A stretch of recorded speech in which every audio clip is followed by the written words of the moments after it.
Today's daf is daf Tes in Megilah. We'll start from the mission again. That Ches, we're up to Ches base 3 lines to the bottom. The Mishnah told us there's no difference between all Sfarim, and the way we understand now is Tanakh, and Tefillin and Mezuzahs is that all Sfarim can be written in any language. We're not sure yet. We're talking about the alphabet. We're talking about the language, but in Hebrew letters. But tefillin mezuzahs have to be done in Hebrew, as we'll see later why, because it says v'hoyu hadvarim me'ela, v'hoyu, it has to be the way it was said in the first place. Rab Shimon ben Gamliel says no, that even when it comes to Sfarim, you cannot write it in any language, only in Greek. It says the Gemara 3 lines to the bottom, Sfarim nichtavim b'chol lashon. But I'll ask you a question from a Braisa, and we'll try to reconcile the Braisa with our Mishnah. In the Braisa it says, Mikra, if there are Hebrew words in the Torah, should cost for Targum, but instead of writing in the Hebrew version, you wrote the Aramaic version or a different translation. Or Targum. A couple of words in the Torah which are written in Targum, like we have, Yagar Sahadusa, which is Galed, what Lavan call it, should cost for Mikra, but instead you decide to write it Galed, Hebrew, instead of the Aramaic. That's number 2. Or number 3, the Ksav Ivri will have the Gemara Sanhedrin. There is Ksav Ashuris, which is our Hebrew alphabet, and the Ksav Ivri or Ksav Libuno, that is a different alphabet altogether. None of them have the kedusha that gezeira that says that Osfarim make your hands tamei because we didn't want you to put food next to it. Maybe a trumba there is. These do not have that kind of kedusha. Until Shechtivenu, must write it in Hebrew, which differs from our Mishnah. Allah, and doesn't even allow for Greek. Allah Sefer on the Sefer B'Yoy, and you have to read a special link called B'Yoy. So how do we reconcile the Mishnah, which says that all this form can be written in any language you want, and even Rab Shimon ben Gamliel says at least you can write it in Greek, and the Braisa says you cannot write it in any language other than Hebrew. Omar Rabba says, Rabba, we'll have a few different answers. We'll try a few different attempts. Rabba comes along and says, like Kasha, it's not a problem at all. The Testament Aleph on top of the page. Can big gufan, if you write the Shalom, if you write our alphabet, that's what our Mishnah is saying is kosher. Can big gufan shalahen. But where it says that it is possible is the Braisa. The Braisa says you're using also a non-Hebrew alphabet, that is possible. But our Mishnah is talking about you use the Hebrew alphabet, different language, and that is all right. Amalei, so we said, Amalei, Abai said, how do you want to learn Pshat here in the Gemara? And how are you learning the Braisa? Why it's possible is the problem is only because you're using the wrong alphabet.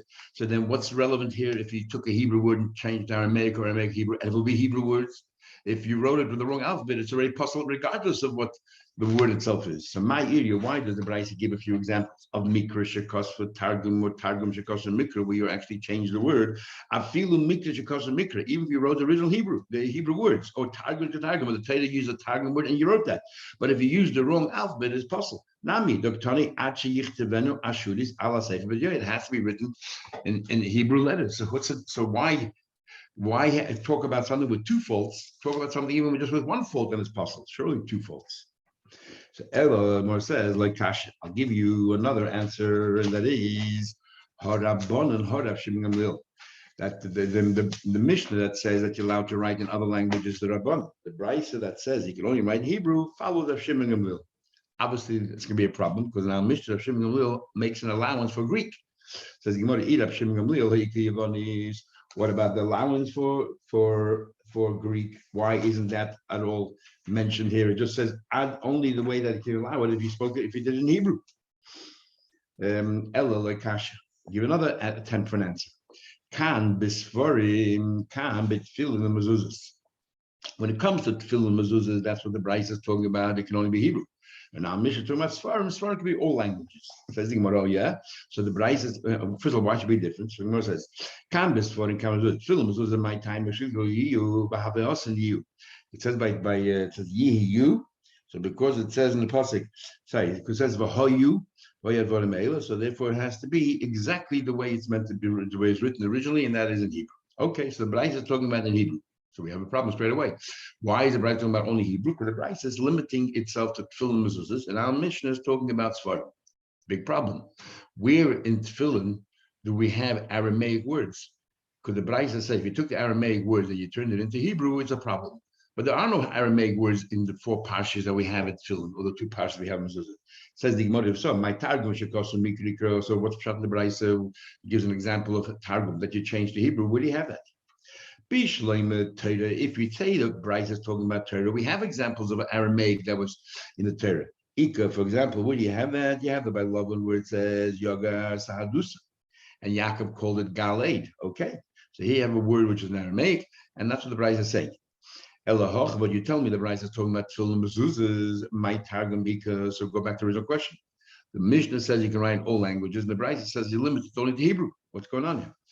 And you can't say this is Hashim Gamil, this is the Greek is all right. The Brisa allows for nothing.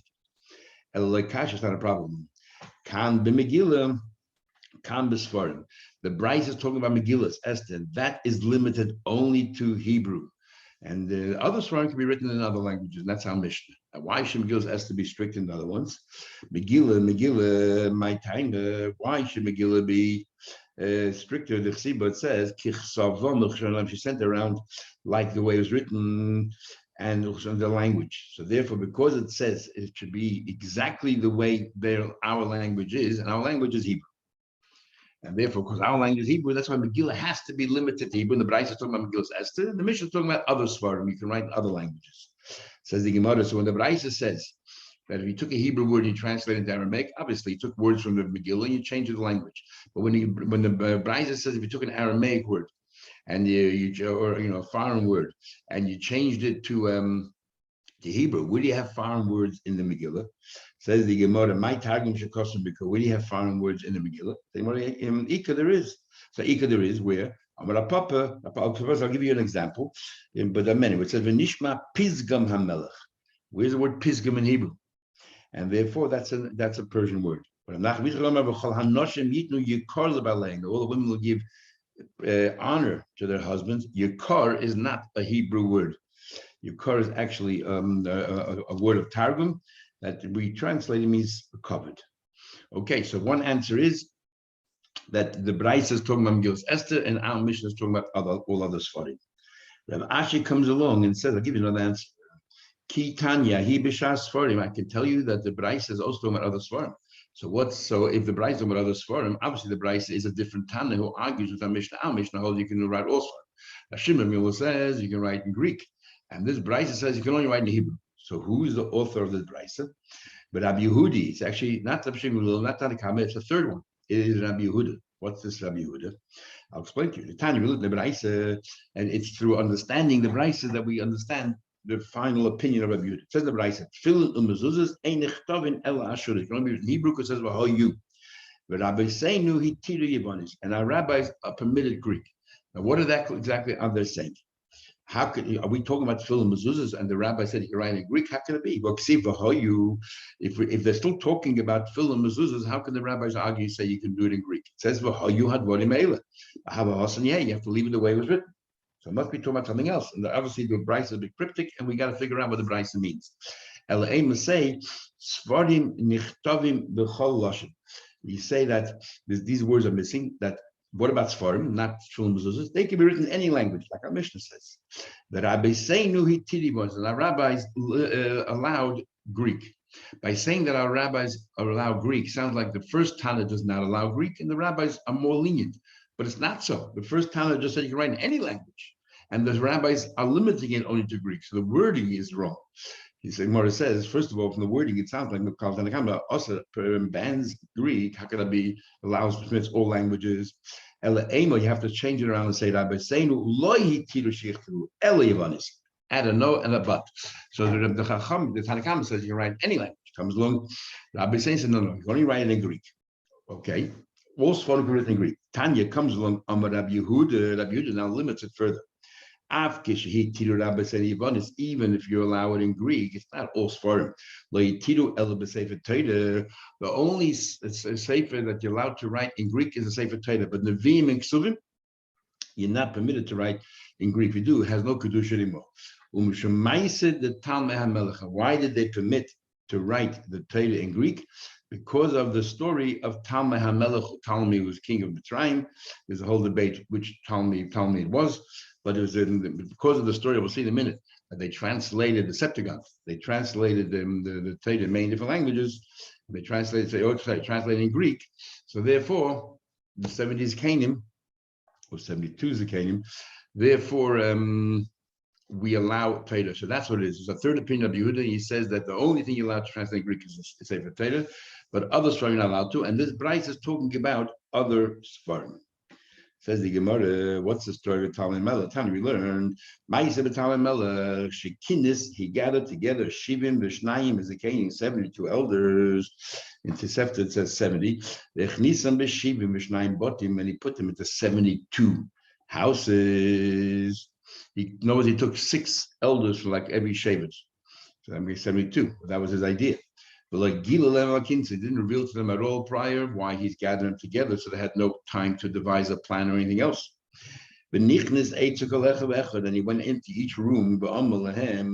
Peacefully, I want you to translate for me the Torah into Greek. Now, it says that this was the saddest time in our history. In fact, Tosfos and Gittin of Samach Beis, it talks about that by revealing it to the Goyim, it was a disaster. And the Tur Shulchan Aruch writes that the 3 days of fast days, Ches, Tes, Yud, Tevis, and it was darker than any other period in our history. And what happened those 3 days? That's when they translated the Torah and revealed it to everybody else. And they were able to abuse it and do all the things that they did. Nosen HaKadosh Baruch Hu B'Lev Kol Echad V'Echad Eitzah, the Eibishter gave him Ruach HaKodesh, divine intuition, B'Yiskimu Kul D'Alech. They made a number of changes because they didn't think that Talmud would accept the Perushim of Chachamim, like Rashi and Chumash brings, so they decided to make it as plain as possible. And we're going to go through the changes that they made. Starting from the beginning, Bereshis Bara Lakim, they changed the order around, Lakim Bara Bereshis, because they might think that Bereshis is the name of some kind of a god. Now remember, we're talking in Greek. So Taisa already asked, we're talking in Greek, and you translate in Greek in the beginning. Why would the thing in the beginning is a kind of a god? So Taisa basically says that in the Greek language, they had a habit, or the way the syntax was, that the first word of a new book is always the name of a god. So even though in the beginning, it means in the beginning, but if that's the first words of the book, they'll right away assume that this is the name of their god. So therefore, they changed the order around. That Elokim Bara Bereshis, that Hashem created first. Okay, the next one is, instead of Nasa Adam Tzalmenu, it says Esa Adam B'Tzelem, because Nasa is in plural, and they didn't want the Goyim to think. But we had in the other Gemara, person wants to make a mistake, he can make a mistake, give us free choice. But they couldn't explain that to Talmud, so they changed it in singular. Esa Adam B'Tzelem, I will make a person in my image. Then it says, Vayichal Bayim Hashishi. In our version, it says, Vayichal Elokim Bayim Hashishi on the 7th day. And we say because Hashem did create on the 7th day, Menucha, they wouldn't understand that. They think Menucha is creation. Menucha is an absence of creation.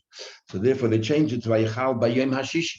They concluded creating the world on the 6th day, Vayish Bayush, and he rested on the 7th.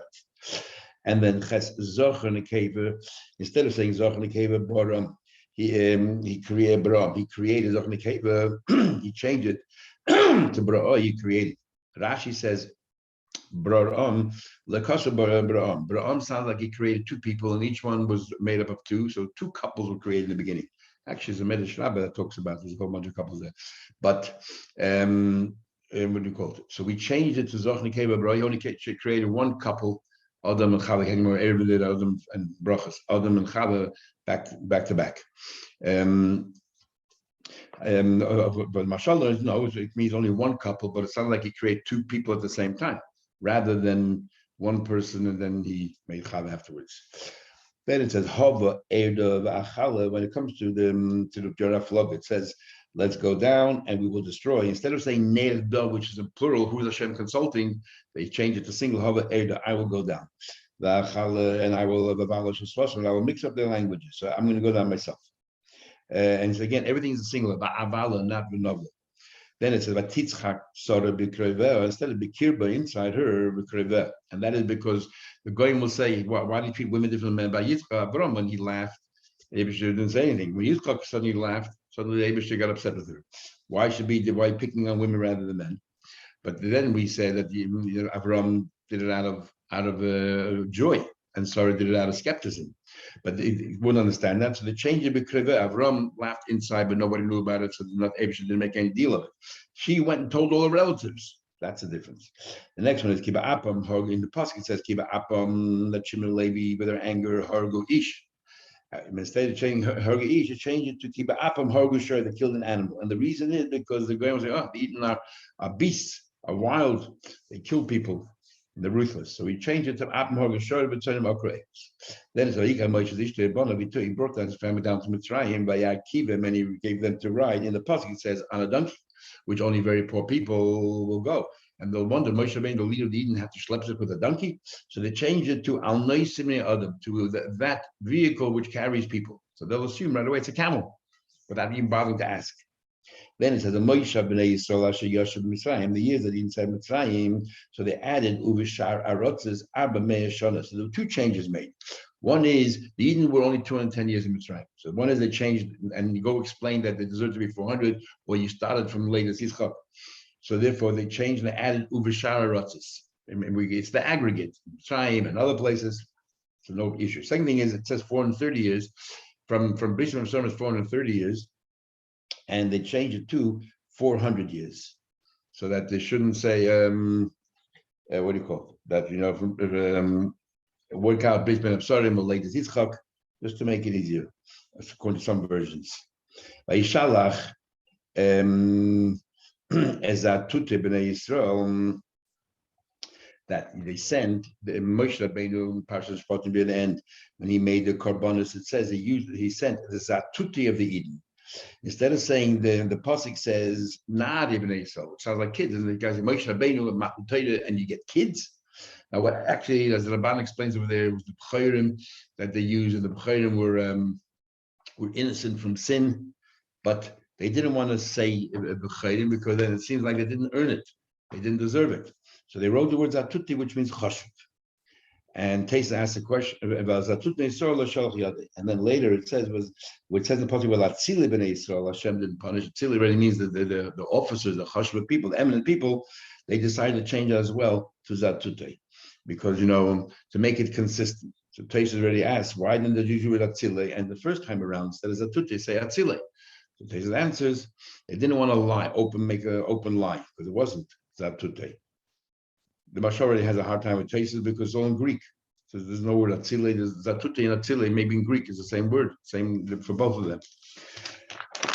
Okay, then the Gemara says there's a pasuk. Moshe Rabbeinu says to the Eibishter, I never took a donkey from any of them. But instead of saying I didn't take a donkey, it says I did not take anything of desire. Because they just say I didn't say a donkey, they say, okay, donkey didn't take, you might have taken something else. So therefore he changed that. Then it says the pasuk, I'm worried that maybe you will turn to heaven and you'll see the sun and the moon and the stars and everything in the sky, and you will bow down to them and you will serve them. Asher cholak Hashem Elokecha, Hashem distributed, and it says in the pasuk to all the nations. So he added the word lahoyu l'cholami, because otherwise they'll translate, so the nations are permitted to worship the sun and the stars, only Eden and not.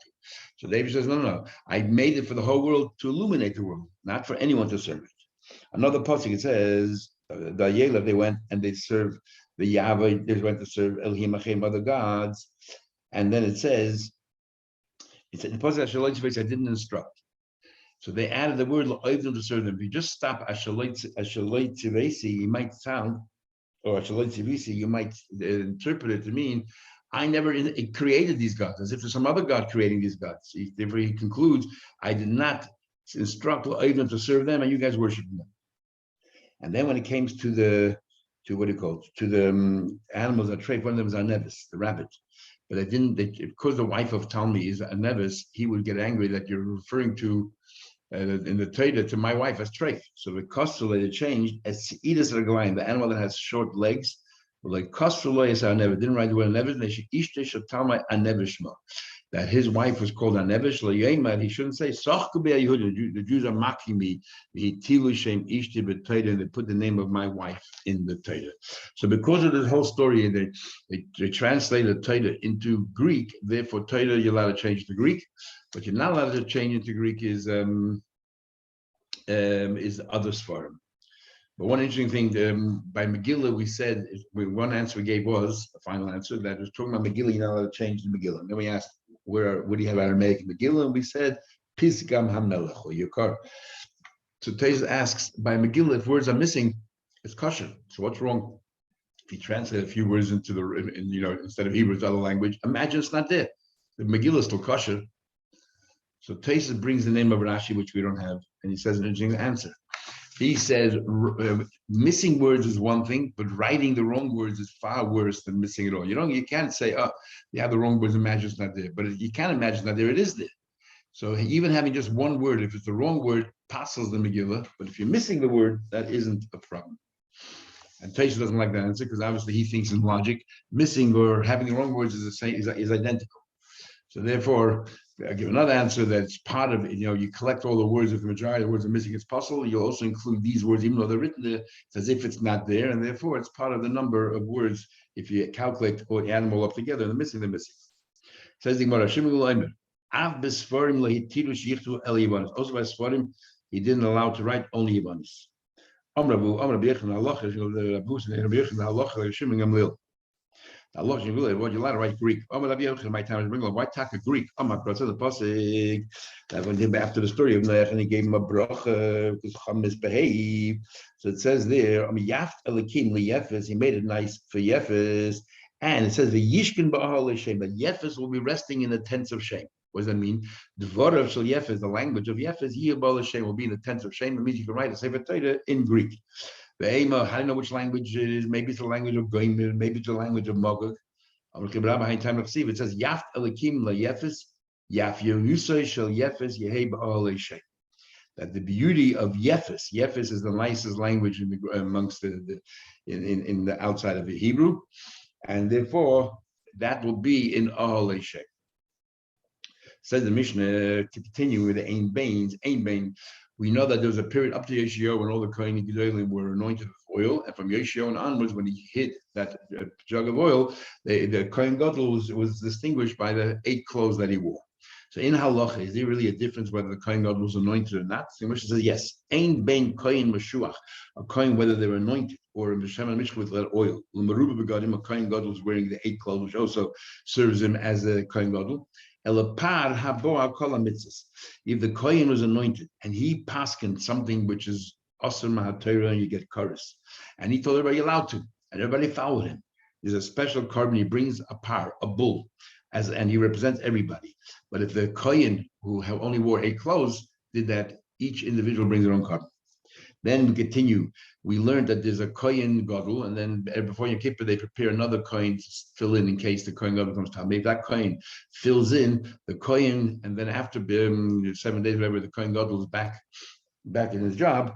So he's called the Kohen HaMishamish, that's the present Kohen Gadol, and the Kohen Gadol who was there for a day is called Kohen Sha'ava, the Kohen who once served. So what's the difference between a Kohen HaMishamish and a Kohen Sha'ava?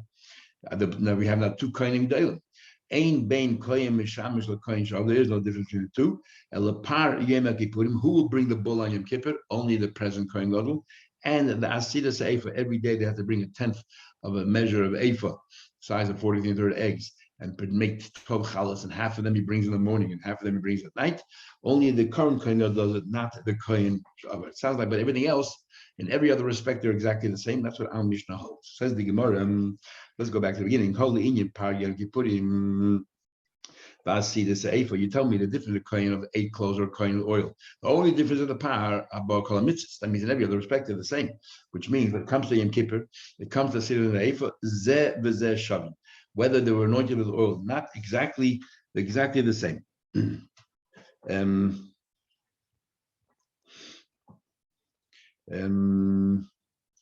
Masnis is our Mishnah is the Leiker Meir does not follow Meir. Why not? Because Meir, Hatani we learned. He says Merube Begodim maybe para Habal Kolam is Meir. Meir holds that Merube Begodim not only is he equal to a regular Kohen Gadol, he also brings a par. If he rules wrong, even something which you get chorus, he brings one carbon half everybody. The Chachamim say, ain't no maybe. He does not bring. So our Mishnah obviously Chachamim. Now, my time of the Rameh, what's the logic of Rameh? Because the Tanya, because it says a pasuk that if the Kohen HaMashiach, it says clearly the Kohen that was anointed made the sin, so he brings a par ben bakr. So it says clearly Mashiach ain't the Elam Mashua b'Shem Mishcha. The Ruba v'Godim Minayin. How do you know? Because Rameh holds that not only the Kohen Mashiach but also Kohen Ruba v'Godim also brings the par. How do you know that? Tamalim says HaMashiach. Could have said im Kohen Mashiach. Why is it HaMashiach? To be inclusive. Sometimes Ha is exclusive, sometimes it's inclusive. Since over here it's already pretty exclusive, so you have hey, it must be come to include. To include even a Kohen of Shmeina Begadim did not have that oil anointment. So the Maya Kimta, so how do you learn out the first part of the Mishnah? Is obviously like Rameh, because according to Rameh, he would be bringing a par as well. And the Mishnah telling us he doesn't bring a par means you don't follow Rameh. So let's continue.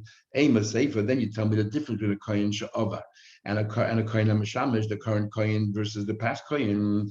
Ain ben Kohen Mishamish, Ella, the only difference is pari, who brings the pari and Kippur? Only the current Kohen, the Kohen Mishamish. And who brings that Siddur Sefer daily? Only the Kohen Mishamish. But in every other respect, let's say to bring Titus or do any other avodah, it makes no difference. You could be either the Kohen Gadol, the current, or the Kohen Hasha'ava, the Kohen Gadol who was there for last Kippur. That does follow Rameh. The Tanya, what happened there? Either by psul, if on an occasion there was a psul, uminui Kohen achat tachtav, and they appointed another Kohen in his place. Rishon Chayzel Avedasi. After Yom Kippur, the first one goes back to his position. And Sheni Kol Mitzvahs Kohunik Doila all of Dir May want to hold that yes, that he is a Kohen Gadol like any other Kohen Gadol. Now the problem is, so it seemed like the Mishnah's conclusion, like Rameh, that he's a Kohen Gadol in every respect, except a couple of exceptions. But what do you call it? But the first part of the Mishnah we said is not Rameh. So if you have a problem, first part of the Mishnah is not Rameh because it says par is the different Rameh holds that no, they both bring only a par. But the second part of the Mishnah is Rameh, where it says that the Kohen Sha'avar is entitled to all the work. Rabbi Yossi, in fact, says Rishon Chayzel Avadas. Rabbi Yossi says the first one goes back is reinstated, but Sheni, the second one, is in sort of a conundrum. He cannot serve the Kohen Gadol because you already have one of those. But nor can he be degraded or demoted back to Kohen Hagid. Rabbi Yossi said, "Ma'aseh, but Rabbi Yossi v'nul mitzapayri." This incident of Rabbi Yossi v'nul mitzapayri. She either by psul the Kohen Gadol. There was a psul in the Kohen Gadol. Uminu tachtov. He was appointed to replace him. Uba'ma'aseh lifnei chachamim. The story came of chachamim. Va'amru, and they said, "Rishon chayzel avodasei." The first one goes back to the avodah, and Sheni. The second one is stuck. He's in limbo. He's like a lame duck. Kohen Gadol, why can't he be Kohen Gadol from Ava? You imagine the real Kohen Gadol thinks that the guy's constantly there snapping behind him, constantly trying to undermine him. He's very suspicious. Kohen Hedjed, why can't he be demoted back to Kohen Hedjed? You're Mailim B'Kodesh. You can't be murdered. So the Gemara says, Reisha Rabbanon. The Sefer Rameh is very, very odd. Beginning the Mishnah Rabbanon, second Rameh, and the Mishnah is Rameh. Yes, why not? Sometimes you have to. When we have no choice, we have to learn that the Mishnah is bringing two different opinions. Rabbi says, I'll give you a much easier answer to say, and that is, Rebbe, he really was Rebbe. It brings it according to the Tanaim. In this matter, he follows this Tana, and in that matter, he follows the other Tana. And we have this many times as well. Mishnah. During the times of the Mishkan, the different Mishkans that they had, were Noiv and Givain, they allowed people to have in the backyard a little rock, a bomb, it's called a bomb Tana. They could bring the voluntary korbanos there. The Korban Pesach, they had to bring in the bomb wherever the Mishkan was, and bring it there. But we'll see later that a korban sibur, a communal korban, which wasn't fixed in time, they didn't bring it anywhere. Ein bein bomba gedola le bomba tana. What is the difference? What kind of korbanos can you bring? Bomba gedola versus bomba tana. Ela psachim, the korban pesach, which is really like a korban sibur, even though every individual brought it, but it was mandated and everyone brought it at the same time. So therefore, that can only be brought in the bomba gedola. Zekla, this is the rule. Kosher, need any voluntary carbon cut up the bummer, you bring in your own backyard. The chosher ain't no needling any which is carbon, which is obligatory, is ain't a cut of the bummer. You cannot bring it in your small bummer. You have to bring it to the bummer gedela. Says the Gemara Psachim. It seems from this mission, the only carbon you brought in the large bummer was a Psachim. Sulay no more. In fact, the end of the Mishnah is any carbon which is not voluntary, you bring bummer gedela. So it's a lot more than just a Psachim. For example, carbon tummy that they had to bring every day. The carbon musa they had to bring a Shabbos and a Shchedish.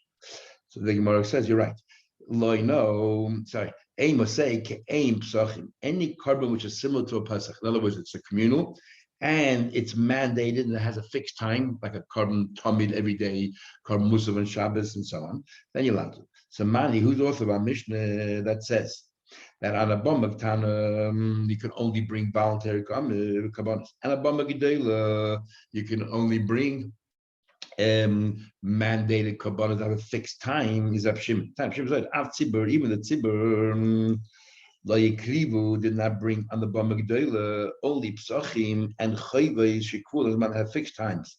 But any chayv which is not cool, let's say a pad helam davar shel tzibur and things like that, you don't bring either place. You didn't bring it all. One more Mishnah. So we had a Mishkan in Shila that went on for 440 years. Ein bein Shila l'Yishalayim. There's no difference between the Mishkan in Shila or the base of Yishalayim. Remember, in the times of base of Mikdash, you could eat kachim kalim like a carbon shlamim, the lighter kabbanis, throughout the entire environs of Yerushalayim. Kachim had to be done in the base of Mikdash property itself. So if we compare that, going back to the Mishkan, how do you just determine Yerushalayim when it comes to Mishkan Shilai? Or how do you determine the Mishkan itself to eat the kachim? So he explains. Ein bein Shilai Shalaim elo shebeshila oichlin kachim kalim, Shilai kachim kalim, u'maisa sheni b'chol haroya. In Shilai, anybody who can see from the distance, you can see, is considered as if you're in Yerushalayim. In other words, proverbial Yerushalayim, and you can then sit and eat your kachim kalim.